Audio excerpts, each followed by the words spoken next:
A sociedade sempre teve dificuldade de lidar com as pessoas que têm transtornos mentais. Por muitos anos, a única solução era o isolamento em manicômios, lugares que se transformaram em verdadeiros campos de concentração. Este é um dos pavilhões do antigo Colônia, que foi o maior hospício do Brasil. Aqui, cerca de 60 mil pessoas perderam a vida em quase um século de desrespeitos aos direitos humanos. Mas há 30 anos, a discussão sobre a necessidade da reforma psiquiátrica ganhou força e mostrou que loucura mesmo é excluir aqueles que a sociedade taxou como loucos. No Caminhos da Reportagem, você vai ver as histórias do Colônia, como está o atendimento à saúde mental hoje e os rumos da reforma psiquiátrica.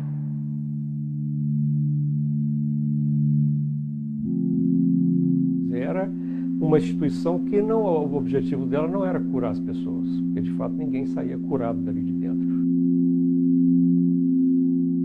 É um depósito de indesejáveis, de pessoas que não têm vez e não têm voz. Ninguém nunca viu um ser humano degradado a tal condição. A quem interessava ter a colônia? A sociedade. Foi a sociedade brasileira, mineira, que fez, pagou e deixou isso aqui acontecer. E é uma história de muita vergonha, né? Assim, é uma herança muito pesada, mas é a nossa história e ela precisa ser contada.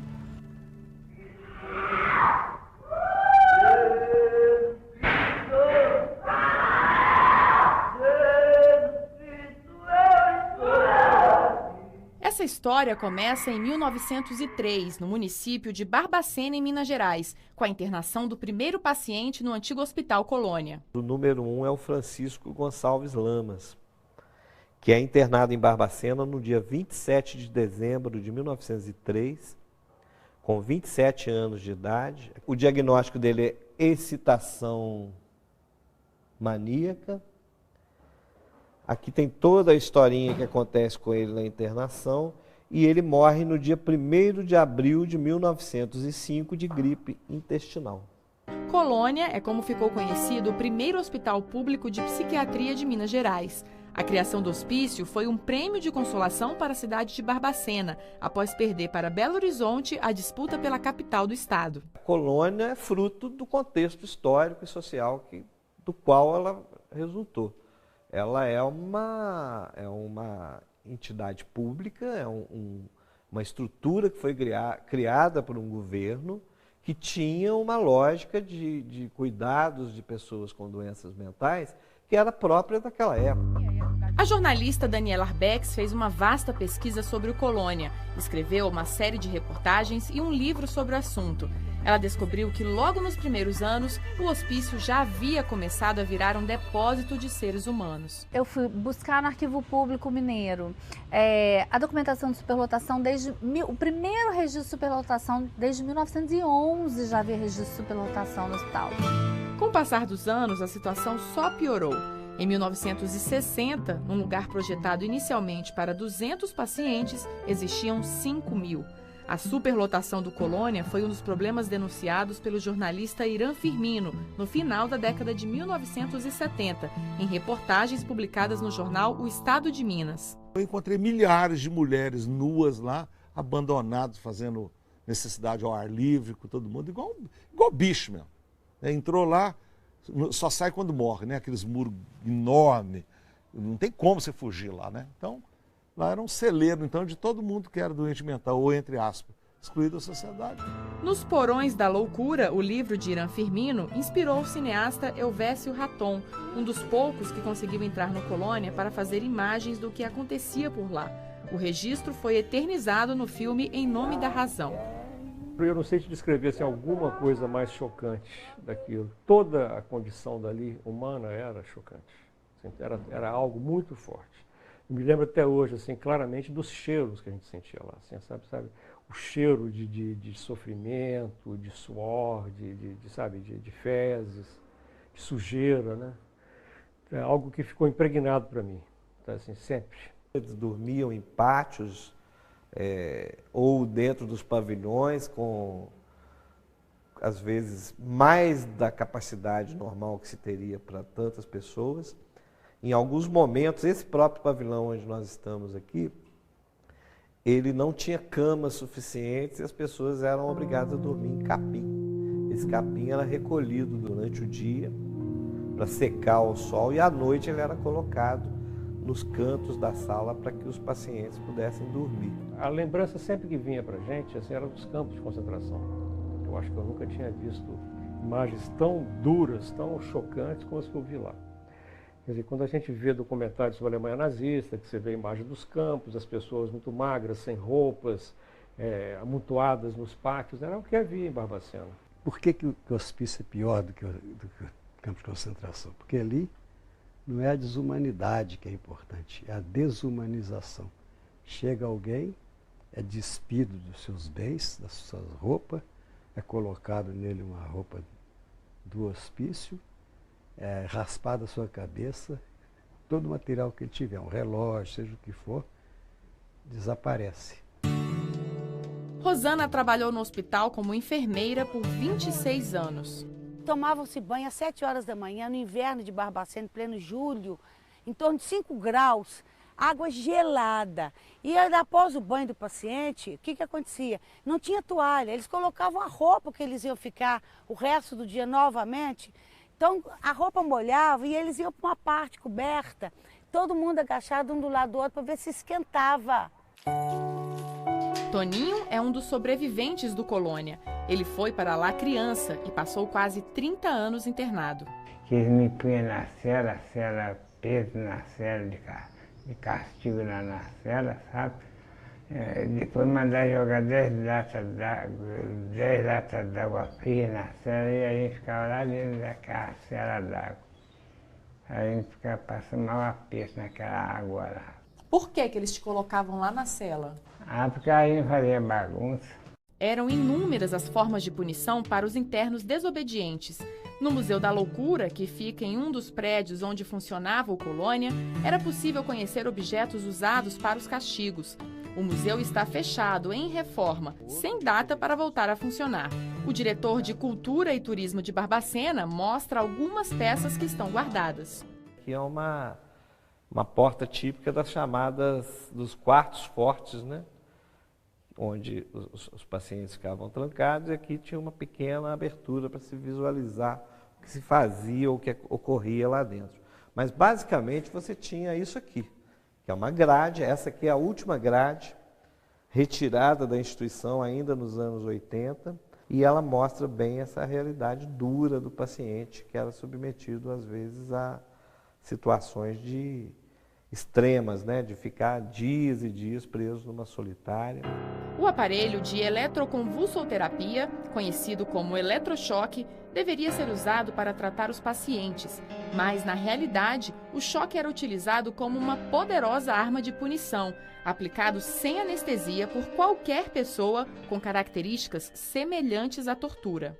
E um vestígio que nós temos aqui, nessa peça específica, de que isso era usado de forma indiscriminada, era o fato de ter aqui colado num aparelho, nós nem tiramos isso quando ele foi destinado para o museu, né? Colado num aparelho 11 passos para se aplicar um choque. Ou seja, nós imaginamos e temos relatos de pessoas que diziam que não havia assim, um acompanhamento médico propriamente. Isso era feito talvez por um auxiliar de enfermagem ou qualquer pessoa que pudesse ajudar a aplicar os choques. A pessoa era simplesmente eletrocutada sem maiores cuidados, né? Então, provavelmente a gente vai ter casos de óbito, sim, seguidos após uma aplicação dela. Rosalina, que já nem sabe quanto tempo ficou no Colônia, só saiu da internação em 2004. O eletrochoque é a lembrança mais triste que ela tem da rotina no hospício. Choque é assim na cabeça, aqui na cabeça assim. Põe um negócio na boca para não morder a língua. Aí depois tomei choque, eu fui para outro pavilhão. Aí no outro pavilhão eles deram outro choque também. Eles falam que é de tratamento. Sueli Rezende morreu no regime de internação. A filha Débora foi adotada. Ao buscar informações sobre a mãe biológica, ficou horrorizada com o que viu nos prontuários. No período de 78, acho que quando começaram com os choques, ela chegou a receber assim 15 sessões de choque em um mês. Então era coisa dia sim, dia não. Era algo intolerável. E eu via que as crises dela, que ela se rebelava, ela não aceitava. Ela fazia de tudo para não levar o choque. Corria, ia para o banheiro, tentava derrubar a máquina, o aparelho, lutava com os funcionários. Às vezes, quando ia para o banheiro, passava fezes no corpo, que diziam que era para escorregar, porque eles não conseguiam ser pegos. Muitas vezes, um paciente que tinha acabado de tomar eletrochoque naquela enfermaria gigantesca, ele já tinha acordado, ele ia ajudar a dar eletrochoque no outro lá na frente. Mas muitas vezes a energia elétrica era insuficiente para aguentar. Esses instrumentos cirúrgicos também fazem parte da história do Colônia. A lobotomia é uma cirurgia feita no lobo central, né, do paciente, com a função de certa forma, tirar alguns estímulos da pessoa. Normalmente é uma cirurgia feita em pacientes muito violentos. Havia casos de pacientes que conseguiam, inclusive, arrancar células, as grades das células onde eles ficavam, dado o acesso de fúria que eles tinham, incontrolável. Então, esse expediente da lobotomia foi algumas vezes realizado no Hospital Colônia de Barbacena. O procedimento para conter a agressividade e os surtos, em vez de ajudar, fez muitos pacientes ficarem em estado vegetativo. A lobotomia tirava completamente as reações do paciente a ponto dele praticamente virar um zumbi, uma pessoa incapaz de qualquer reação após a cirurgia. No Colônia, a falta de qualificação profissional também era um problema. Maria da Consolação foi trabalhar como auxiliar sem nunca ter feito qualquer curso na área de saúde. No primeiro contato com os pacientes, tomou um susto. Minha chegada aqui foi assim. Encontramos com a enfermeira Rosana. Nós estávamos num grupo onde ela levou a gente para o pavilhão Afonso Pena. Simplesmente abriu o portão e deixou a gente dentro do pátio com mais ou menos uns 300 pacientes. Que nós nos agarramos uma na outra, tudo com medo, os pacientes tudo em cima. Eu nunca tinha entrado no hospital psiquiátrico, então assim, fiquei apavorada. Jurema virou enfermeira na prática, sem uma única aula de enfermagem. Quando eu cheguei aqui,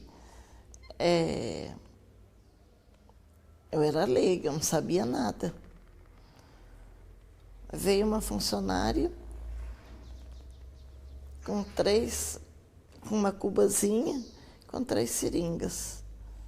Ela pegou uma paciente, fez a injeção e falou: toma, essas 2 é sua, se vira. O esgoto corria a céu aberto no Colônia e muitas vezes servia de alimento.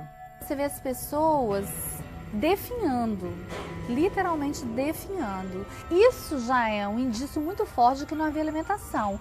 Fora que as pessoas que trabalharam na época contaram, e os próprios pacientes contaram sobre isso, de que não havia alimentos, de que eles passavam fome, de que era uma sopa rala. Eu cheguei a ver as pessoas comendo o que era julgado, igual faz com boi, com vaca, jogar aquelas comidas numa espécie de coxa e a turma vinha comer igual bicho. Ora, no entanto, tinha verba para carne, tinha verba para comida, tá, de qualidade, só que isso nunca apareceu. E não eram apenas as pessoas com transtornos mentais que passavam por tudo isso. A quantidade de gente nos dando recado: fala com fulano, procura fulano, não sei o quê, fala por favor, eu estou aqui, eu não tinha que estar aqui. Essas falas repetiam, sabe? E então você percebia assim, que muita gente ali não era para estar na instituição, né? Quando você ia ver as histórias particulares, você ia percebendo isso. A gente encontrou histórias de pessoas que foram mandadas para o hospital sem ter doença mental, que foram para lá para esconder uma gravidez, porque tinham perdido seus documentos, porque a família, porque o marido resolveu ficar com a amante. foi um sujeito pobre que foi pego fumando maconha, outro que estava sem documento numa blitz, outro que estava alcoolizado. Quer dizer, na verdade era como se fosse um despejo social, essas pessoas todas excluídas, juntando realmente quem tinha algum quadro de esquizofrenia, eles eram juntadas aqui. E como essas pessoas de várias regiões do país chegaram